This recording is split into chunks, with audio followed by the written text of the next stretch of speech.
오늘 이 시간에는 하상도로의 문제점에 대해서 말씀을 드려보도록 하겠습니다. 이 하상도로가 도대체 무엇인가 하시는 분이 계실 겁니다. 이 하상도로는 말 그대로 하천 안에다가 자동차가 통행을 할 수 있도록 만들어 놓은 도로를 말합니다. 그런 도로가 있느냐 하실 분이 있을지는 모르겠지만은, 제가 거주하고 있는 이 대전광역시에는 하상도로가 엄연히 존재하고 있습니다. 다른 도시에서는 이 하상도로가 거의 없다고 하는 말을 들었는데, 청주시인가요? 이 대전의 이웃 도시인데 청주시에도 하상도로가 이제는 없어졌다는 말도 있고, 제가 확인을 안 해봤는데 하여튼 없어졌다는 말을 들은 것 같기도 합니다. 그런데 왜 하상도로가 무슨 문제가 있기에 하상도로의 문제점을 얘기하자고 하는 것이냐. 근데 이 하상도로라는 것이 가만히 생각해 보면은 참 이상한 도로입니다. 기타 일반 도로 같은 경우는 도시 내에서 자동차들이 다닐 수 있도록 신호등이 설치되어 있고, 보행자 횡단보도도 있고 그런 도로인데, 이 하상도로는 마치 자동차 전용 도로인 양 그렇게 돼가지고 하천 안에 버젓이 자동차가 다닐 수 있는 길이 하천 안에 직선으로 그어져 있는 것입니다. 그러면 이런 반론을 하실 분이 있을 거예요. 아니, 그게 무슨 문제냐. 하천 안이든 어디든 운전자들이 편리하게 차를 운전해 가지고 자기가 원하는 목적지까지 빠르게 갈 수 있게 해놓은 것인데, 그게 무슨 문제가 되느냐. 문제될 거 하나도 없는데 왜 굳이 그걸 문제 삼느냐 하실 분이 있을지 모르겠어요. 물론 옛날에 이 하상도로가 처음 생길 때 1970년대 60년대 80년대 이럴 때는 물론 이 사람들이 아무런 이 하상도로에 대해서 문제 의식을 가지지 않았어요. 가지지 않고 당연히 우리 자동차들이 편리하게 이동할 수 있도록 만들어 주는 거기 때문에, 시에서 시정을 잘 펼치는 것이다.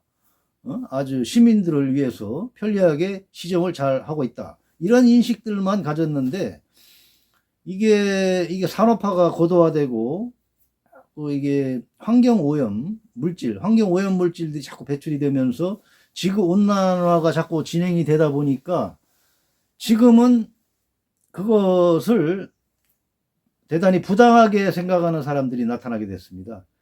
도대체가 하천 안에 서식하는 동물들, 식물들, 그리고 하천에서 마음 편하게 걷기 운동을 하고 자전거를 타는 사람들이 있는데, 그런 사람들을 위험하게 하는 이 하상도로를 왜 끝까지 유지를 하고 있는 것이냐.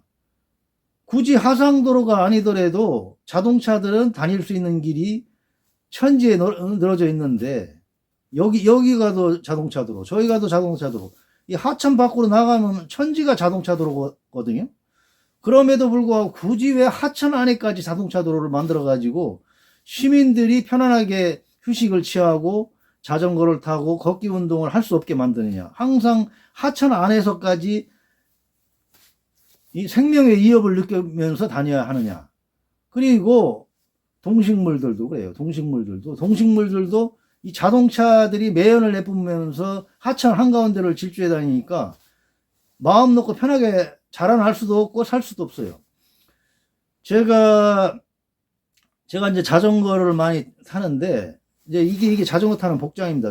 자전거를 많이 타고 하천에 나가가지고 자전거를 많이 타면서 이 하상도로 옆을 많이 지나가게 됩니다.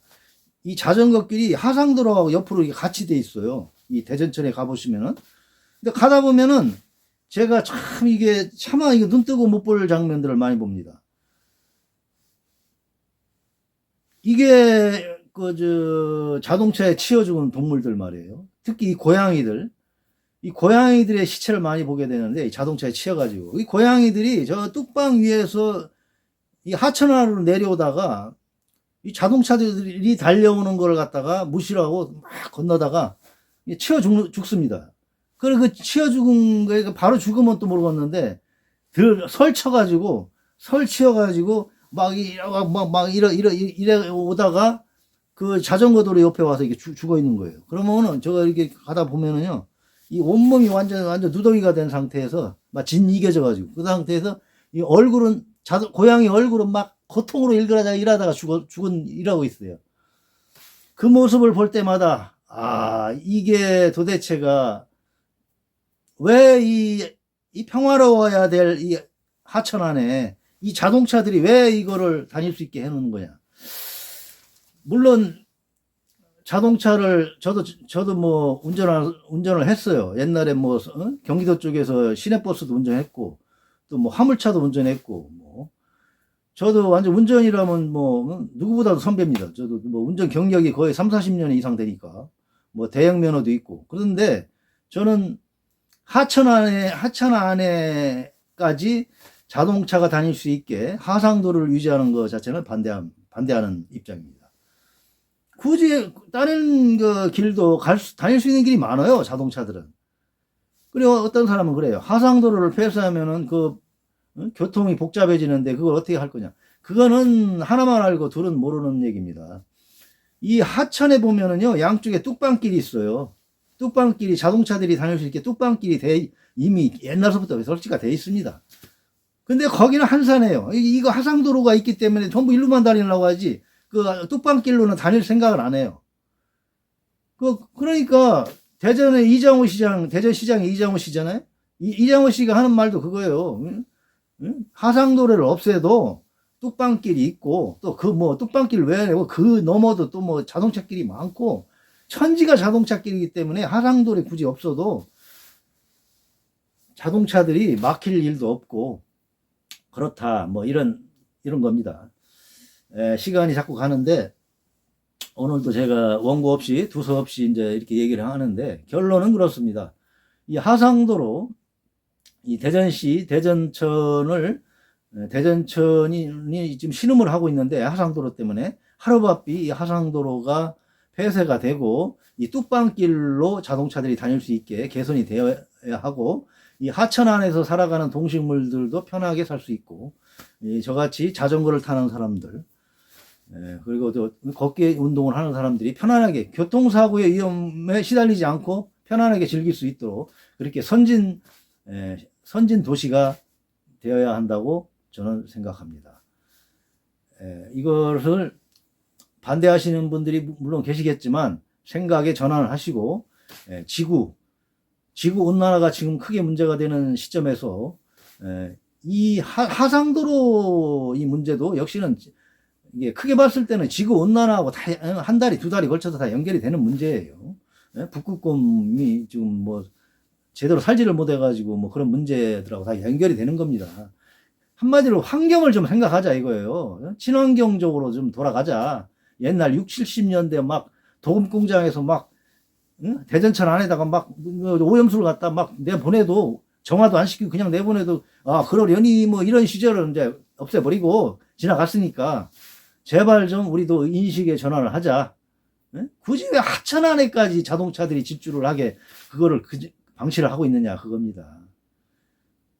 네, 그러면 또 다음 이 시간에 바른 세상 시간 다른 주제를 가지고 여러분들을 찾아뵙도록 하겠습니다.